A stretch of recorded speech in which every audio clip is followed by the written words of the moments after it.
Good afternoon, everybody. Thank you so much for having me. And I am just so happy to be here.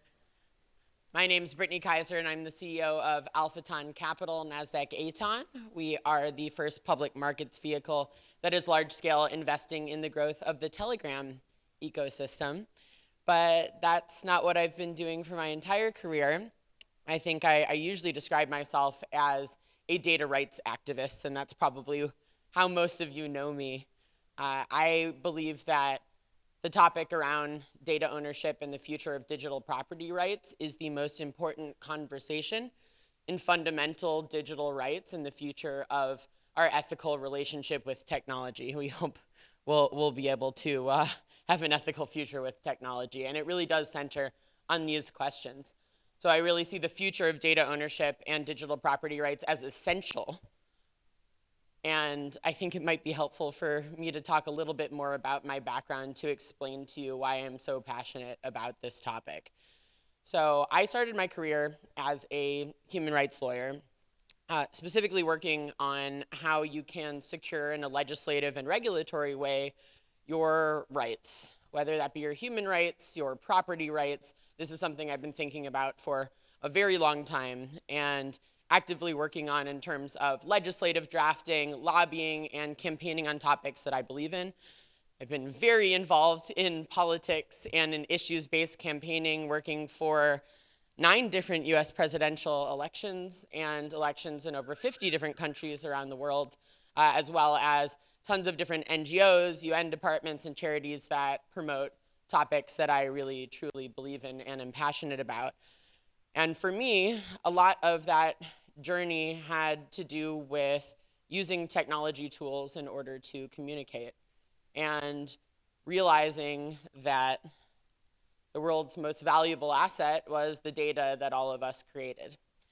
And I learned that the very hard way. I had helped create the first political tools on social media for the Obama campaign, and many years later was an early director at a little tech startup you might have heard of called Cambridge Analytica, where I helped build out a lot of the largest tech tools used in politics. And what I learned about data was a lot more than I bargained for, which was the extractive nature of all of the assets that we contribute to the high growth of some of the most valuable companies in the world. The most valuable companies in the world are made up of our digital assets. And if you were here this morning and you saw Yatsu's presentation, you will have already seen this image today. This image is from the 2017 article in The Economist, when for the first time it was declared that data was now the most valuable asset on Earth. It had surpassed oil and gas in its value. And that was a pretty big deal. 2017 was a year after the first Trump election. It was 2 years after the Brexit election. It was a time where people were finally starting to get to grips with what it actually meant to contribute your data to technology platforms without any transparency or consent mechanisms or any idea of where that data was going and how it could be used for purposes that you never consented to. And that was at the time when I started realizing that if I was going to continue working in technology, that I could not continue to work in data science without developing tools that used advanced forms of encryption, like distributed ledger technologies, where individuals would actually eventually have the right to fully own all of their data and have true consent mechanisms, transparency and permission structures to where their data was going, and to actually be able to harness that value for themselves. And keep it private if you want, but if you want to share it on your own terms, ideally in a smart contract format, and that the future of all technology would need to have a blockchain-based back end in order for it to be truly ethical, and to flip on its head this extractive model, where although we spend all of our time, money, and data building up people's companies that don't contribute back to us, only extract value from us, that there was a better way to go about that. So those of you that do know me know that I left Cambridge Analytica as a whistleblower, and over the past 8 years, I have been one of the leading activists on defining data ownership in law so that you can own your data and digital assets as intangible personal property. We have won decisions against Facebook, against Instagram. I also won the first case against Equifax for the data breach for property damage. I helped co-write the first bill in the state of Wyoming that said your digital assets are your intangible personal property that we passed in 2018. And I have helped take that law to many states all over the US and to countries all over the world to be foundational legislation for the blockchain industry. I have worked with quite a few people in this room on legislation, not just in the United States, but in countries all over the world. And it has been an absolute joy to work with you all on co-authoring foundational legislation for digital rights that is backed by technology that now we can all legally build together. So over the past 8 years, I've served on multiple US congressional committees on blockchain, fintech, and digital innovation for the state of Wyoming, and helped adoption around this country and in other countries to have everything from the first crypto banking licenses to DAO LLC to the first definition of digital identity in law, and many other fundamental principles that allow all of the incredible entrepreneurs in this room to build products that protect people and that empower people and give us not just financial inclusion tools, but the true ability to interact on our own terms in the digital space, which I think could not be more important. And one of the things that I have really always wanted for the past 10 years is to actually have a large-scale social media company that would decide to adopt blockchain. I think we all remember in 2018 when Facebook came up with a little idea called Libra. At that time, I just left Cambridge Analytica. I was not yet a whistleblower, and I was looking at what am I going to do next. I was pretty sure I was going to go full-time into crypto. And I met with the Libra team, and I thought, wow, if a platform as big as Facebook, at that time they had about 2 billion users, it's now 4 billion for all Meta properties. If they are going to create a token, then they're going to pay people for their data, right? Isn't that what they're going to do? And Facebook could become the most benevolent, amazing financial inclusion tool in the world. So I went to go meet with the Libra team and asked them their intentions for the token, and it had nothing to do with paying people for their data, but just taking more data from people and paying themselves. So instead, I went to Guardian headquarters and gave them a copy of my work computer. Anyway, and I made the decision to go full-time into the crypto industry to work with ethical entrepreneurs that really wanted to build the tools for financial freedom and data rights. And that has been an absolute honor and a joy. So when I moved back to the US in 2018, that was a time when most of my friends were getting sued by the SEC for trying to build software products. And I thought, well, I have 4 law degrees. I've been mostly working in law, so I should probably just work on the legislative part first. And once I felt like we finally had regulatory clarity on Bitcoin, I thought, okay, now I can feel comfortable as an American building a blockchain company in America, but only touching Bitcoin. And so I co-founded Griffin Digital Mining, Nasdaq GRIP, which was the first 100% renewable Bitcoin mining company, and helped work on building the first ever sustainability certificate for the Bitcoin mining industry to prove on-chain which energy assets and energy mixes you were using and where your ASICs were plugged in, so you could actually prove that you were a sustainable company. And that was an initiative in order to prove that Bitcoin as an asset class was sustainable and could be considered ESG friendly. And that was a long journey. That little company is now American Bitcoin, which is quite a big company these days, Nasdaq ABTC. And I felt like, okay, great, I managed to do a big Bitcoin company. That's very exciting. But now in America, we have regulatory clarity on a lot more than just Bitcoin. And I've been waiting for this for 15 years. This is so exciting. So I thought, well, besides Bitcoin, what is one of the most exciting opportunities for the intersection between non-Bitcoin cryptos and the decentralization of social media. And that's Telegram and the TON blockchain.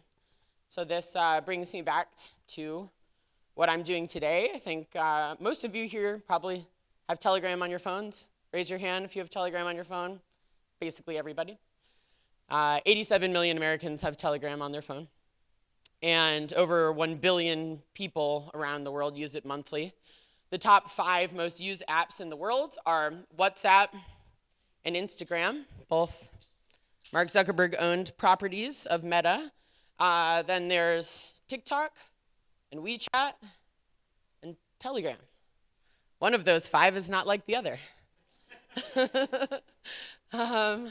So Telegram, if you guys don't know the story of how it got created, founder Pavel Durov, who's the founder and CEO and 100% owner and shareholder of this company, he was originally the founder of vContact, which was a competitor to Facebook, until the Russian government tried to force him to give access to protester data. And he refused to do it, so he sold it and left the country. And in order to give his network and his friends that were protesting access to the first ever encrypted messenger, so that the government couldn't get access to the information that protesters were sharing with each other, he started what became Telegram. It was just for his friends and his network to use to be safe while protesting, and it went viral. So he decided to start it as a company, but that was the invention of encrypted messaging, which since then, obviously, every other platform has copied. He also then invented exploding messages, so that even if you deleted a message on most servers, especially Meta products, if you delete something, it's still on the Meta server. It doesn't go away. But with exploding messages, the data is actually gone. It's true privacy in messaging. So he invented that. Obviously, Signal and some other platforms took that, but he invented it. And over the past decade, Telegram has grown to be in the top 5 most used apps in the world. It was the first one to actually integrate blockchain completely on the back end. So they've now fully vertically integrated the TON blockchain, where you own all of your digital assets in Telegram. You own your handle on-chain. Their in-app currency, SARS, is on-chain. Your in-game assets, your gifts, your stickers, all of this is on-chain. And as of July 22nd, even the 87 million Americans now have a crypto wallet. So 1 billion people around the world actually have a crypto wallet on their phone. They might not know it's there, but it's there. So what I believe is that Telegram and the TON blockchain is the biggest opportunity in the world for not just financial inclusion, but for people to actually adopt the use of crypto and blockchain technologies, because it's already there. And anyone here that has worked in consumer applications knows it's a lot harder to get someone to download something new than to just open up and click something different in an app that they already own and are already familiar with. A lot of people think of Telegram as just a messenger, though. It's an entire social media ecosystem. And because it's open, because it's now decentralized and everything's on-chain, it is a huge opportunity, not just for the crypto community, which generally exists on Telegram. That's what we all use for communications and business and everything. But really for the wider adoption of an ethical alternative to some of these other products that might be in our daily digital lives, like WhatsApp, Instagram, TikTok. I think that's a pretty popular topic these days. But there is really a true alternative. So a little bit more about Telegram that you might not really know or realize. Obviously, it's an awesome opportunity to combat some of the legacy social media issues, which they lack a native payment and economic layer, and they're not open development platforms. It's completely centrally controlled by the company. So a lot of crypto companies especially have never gotten approved by Meta in order to do a WhatsApp integration, for an example. So it's still very, very difficult to actually do business on some of these closed platforms. But Telegram, it's open, you build it, you launch it, it works. And it's very cheap to do so. And obviously, it combats a lot of the legacy technology issues, because while Apple and Google completely control the app layer and give access to a lot of people around the world and users, it's very, very expensive and very time consuming to get approved to get an app through on the Google Play Store and the iOS Store. And that is, especially for businesses that have very small profit margins, it makes it very, very difficult to do business.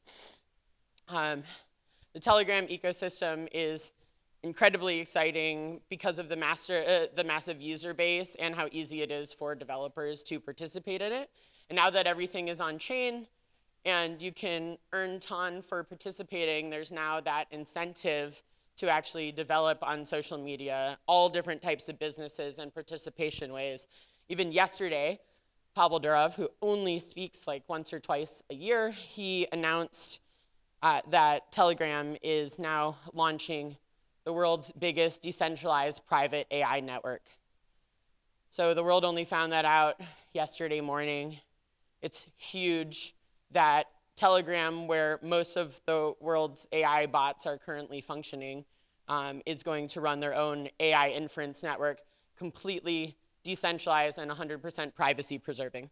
So any AI that you're running, any data that you're contributing never leaves and is never shared and is never sold, which is absolutely huge. And so if you contribute GPU power to this, it's called Cocoon AI, then you can earn ton. So you're mining ton by participating and running the AI network. And all of the AI that you're running is actually private. So, I mean, you can't say that about basically any AI product these days. Obviously, there's really a lot of amazing ethical entrepreneurs in the decentralized AI space who have been working to solve these problems, you know, from Morpheus to Venice AI to Singularity Net. And so there's a lot of very exciting projects in that space in crypto. And now we have an insanely large AI inference network to run some of these projects on and with. And it's just hugely, hugely exciting. And AlphaTon Capital is very proud to be investing heavily in GPUs in order to help process and secure on this new network that is going to be launching mainnet next month. The Telegram is really growing with institutional support. Obviously, as I said, Pavel is the 100% owner of all of the shares of Telegram because he never wants anyone to have influence over his decision to never sell any of his user data. He doesn't sell any user data. He doesn't give access to user data to governments. And that is something that he is very steadfast about. And that has caught a lot of people's attention. A lot of the biggest funds in the world have all invested in Telegram bonds, because he won't sell any shares, or in large-scale allocations of the TON token, which is now their native token. And so from Sequoia to Ribbit to Benchmark, Pantera, Coinbase, everybody's invested in Telegram and TON, which is hugely exciting. But besides Telegram bonds or the TON token, there has never been a company before that is investing all across the ecosystem. So for me, I would like my children to grow up in a world where they have better opportunities than Instagram and TikTok in their lives. And that's an opportunity. That's a huge opportunity. So that's why we are joining this list of institutions in massively investing, not just in Telegram and TON, but in everyone that wants to build in this ecosystem. We're developing incubators, accelerators across the Telegram ecosystem to help people build within this ecosystem ethically, where you own all of your data, where it isn't sold to companies or given to governments, where you have full control over your assets, where Telegram can't delete you if they decide they don't like you. It's all pretty exciting. And this is not investment advice, but I believe that TON is very undervalued, given how small it is in comparison with other blockchains that are not attached to a billion user Web 2 ecosystem. So, I mean, that's information. You take it as you choose to take it. And I just think it's a huge opportunity where we're blending Web 2, like a huge Web 2 application with Web 3 for the first time ever, really. And that massive growth potential is huge. This year alone, TON's daily active users went from like 5 million to over 200 million. And there's still a billion plus monthly active users for it to integrate to. And Telegram is quickly growing to 1.5 billion. users, and with our help and the help of many other people in this ecosystem, could actually rival Meta, which has 4 billion users across its different platforms. So Telegram has that opportunity. It can be the true ethical alternative in our daily digital lives, and we are completely here for it. So would love to connect with anyone that is interested in this. I'll be here for the rest of the day, so please come find me. Reach out to us at alphatoncapital.com if any of this is in alignment with what you're doing. We'd love to work with you, and we are very excited about the future. I know I'm already over time, so I'm not going to go into all of this, but thank you guys so much for listening, and thank you so much for having me.